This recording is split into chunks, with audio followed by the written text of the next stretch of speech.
Olá pessoal, estou aqui com o Fábio Zuno, que carinhosamente me recebeu para fazer essa entrevista para a UF. Então Fábio, como surgiu o seu interesse pela construção de violões? Ô Anderson, é bom te receber aqui, cara, sempre, claro. Cara, meu interesse pela construção do instrumento surgiu quando eu trabalhava num trabalho sazonal aqui em Berlândia, né? Mudei para cá em 1998, em 99 começou a surgir, eu já tocava um pouquinho de violão, estava aprendendo. Então, não tinha a menor noção de que existia a construção de instrumento especializado, uma pessoa fazendo um instrumento de cada vez, por mim era só em fábrica e tal.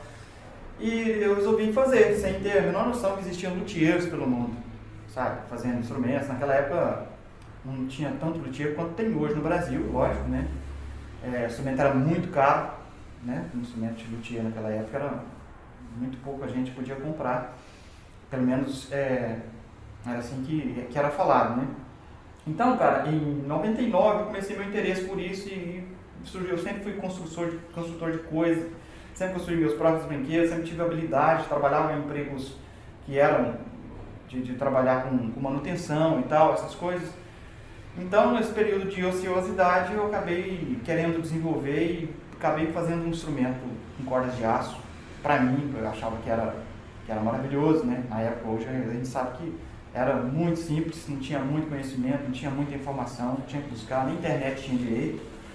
Então, eu desenvolvi esse primeiro instrumento. A partir daí, cara, nunca mais consegui parar de mexer com isso. E quando foi aí de 2000 a 2006, eu construí violas, construí cavaquinho, construí alguns outros violões. Aí comecei a fazer instrumentos de nylon, aí estudei mais um pouco. Até que então, um dia eu conheci o professor André. O professor André me convidou para participar daquele concurso do Jodaci Damasceno, em 2006, se eu não me engano, e me desafiou para construir um instrumento para o concurso, né, para dar de presente e tal. E eu aceitei. A partir daí, então, comecei a buscar mais materiais, mais informações e desenvolvi esse instrumento. Um instrumento bem simples, mas ficou bem funcional. E a partir daí, nunca mais parei, cara, de estudar, de buscar informações. Aí eu comecei a estudar os clássicos, né, as construções clássicas, e desde então estou aí desenvolvendo até hoje. Que bacana, cara. E assim, o início foi complicado então, né? Claro, não, o início foi complicado porque era difícil o acesso a materiais tradicionais, não era tão barato, aliás, até hoje não é muito barato você comprar materiais, né, cada vez mais escasso.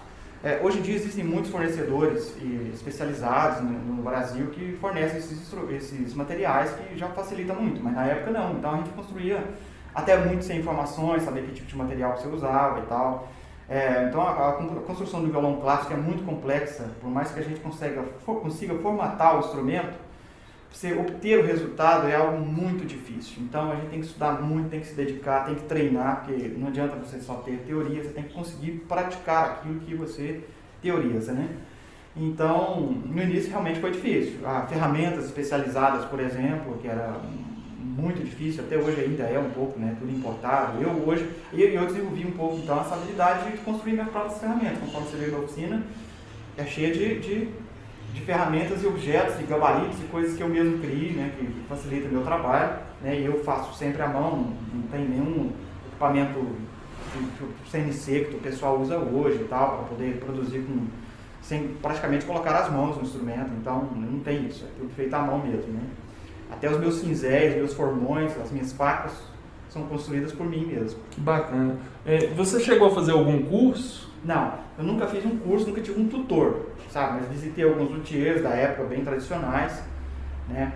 Para poder dar uma olhada nos instrumentos. Aí depois disso eu estudei muito em livros, procurei os construtores e as plantas dos construtores tradicionais, procurei entender a física que há por trás, enfim, né? Sempre fui muito estudioso nessa questão, então isso facilitou muito. Então essa questão. Até hoje eu estudo muito, né? E os instrumentos que eu mais estudei foram os instrumentos espanhóis, né, que é onde o violão é muito forte e tal, tem grandes construtores, família Ramírez, né. Eu estudei muito, um dos violões que eu mais me baseei para fazer, porque teve muita diferença, foi o violão do Sr. Ramírez terceiro, né, Ramírez terceiro, porque ele realmente implementou algumas mudanças na estrutura do instrumento que realmente fez alguma diferença e tal. E depois teve outros mais modernos e tal. Até hoje o violão recebe uma construção moderna, embora os tradicionais geralmente funcionam, além de funcionar muito bem até hoje, são instrumentos que as pessoas se apaixonam mesmo pela sonoridade, apesar de não ter tanta potência quanto os violões modernos, mas ainda assim são instrumentos ainda preferidos. Então, desde então, só desenvolvendo. Que bacana, Fábio, parabéns. Obrigado. Eu tenho um violão do Fábio e é assim, incrível, eu adoro ele. E Fábio, agora para terminar a nossa entrevista aqui, qual seria a sua dica assim, para quem está começando a tocar, quer adquirir um violão de um luthier, um violão de qualidade, qual seria a sua dica? Cara, hoje no Brasil tem muitos luthiers iniciantes, tem muitas pessoas, alguns fazendo instrumentos até legais, cara, e com preços até legais. A minha dica é você procurar entender primeiro o processo, como é produzido, conversar com o seu luthier ou a pessoa que for fazer seu instrumento, ou que você pretende fazer com ela, ou às vezes pesquisar mais de um para você entender qual que é o conhecimento daquele cara, se ele te dá as garantias que você precisa, por exemplo, você diz que você é iniciante, o cara é iniciante, não sabe exatamente o que ele quer, então é muito importante o luthier ter essa sensibilidade de produzir para aquele cara o que realmente vai ajudar ele, sabe? Então isso é muito importante, deixar claro para ele, você está pegando esse instrumento assim, ele tem essas características. Então, e apresentar para ele quais são as opções de características que ele pode obter e o que isso é aplicável para ele. Essa conversa que ele tem com o luthier, tendo esse conhecimento prévio de que o instrumento pode ser construído de várias maneiras, que tem a questão da tocabilidade, procurar experimentar, por exemplo, no próprio ateliê do luthier, os instrumentos em geral, procurar entender, mesmo que seja um violão de fábrica, entender as características que ele gosta e que ele não gosta. Muita gente acha que tem um determinado instrumento que ele detesta e ele acha que essa característica tem em todos os instrumentos e não tem. Então, por aí vai. Fazer um investimento nesse sentido é muito importante e, ao mesmo tempo, na nossa realidade hoje, é bastante complicado. Eu hoje, relativamente, faço os meus instrumentos relativamente baratos, você sabe, né, comparado com o que tem por aí, e procuro aplicar o máximo de qualidade possível em todos os quesitos, na construção, no acabamento, no uso de materiais de primeira qualidade, né? Enfim, isso é muito importante. Você colocar, por exemplo, aquilo que realmente funciona no instrumento e não colocar coisas de luxo que não vai fazer diferença, por exemplo, que é uma coisa que acontece muito. Às vezes você pega instrumentos caríssimos que tem lá um acessório, por exemplo, que é unicamente estético, ou às vezes você vai colocar eu não sei se eu estou sendo exagerado, mas assim, às vezes você vai colocar, por exemplo, fios de ouro no instrumento, você vai colocar uma tarraxa que ela é famosa, né, mas ela funciona exatamente como uma tarraxa comum que tem boa qualidade. Então, existe um determinado nível que a partir daí já é luxo. Né, se você pode e deseja, maravilhoso. Eu tenho também, mas eu digo para você disse que é músico iniciante, às vezes não quer investir nisso. Né? Então é importante ele saber que nem sempre quando ele está comprando um instrumento, o valor que ele está pagando não é exatamente só sobre a qualidade do instrumento. Às vezes ele está pagando algo que ele nem sabe que está pagando, que tem aquele instrumento que ele não precisa. Então isso é importante, ter essas noções. Maravilha. Sim, eu acho que a nossa entrevista aqui esclareceu muitas coisas para quem está querendo adquirir um violão ou quem pensa no futuro adquirir. Quero te agradecer mais uma vez por ter me recebido aqui. Eu que agradeço você. Tá? O Fábio é um parceiro meu, muito amigo. Então é isso, pessoal. Valeu. É isso.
Para essa peça, o compositor indica o toque legato, com acionamento do pedal direito durante toda a música. A partitura contém apenas uma linha para que o intérprete tenha uma referência de altura e de localização do teclado. A autora orienta que o aluno explore toda a região do teclado, tocando todas as teclas brancas e pretas.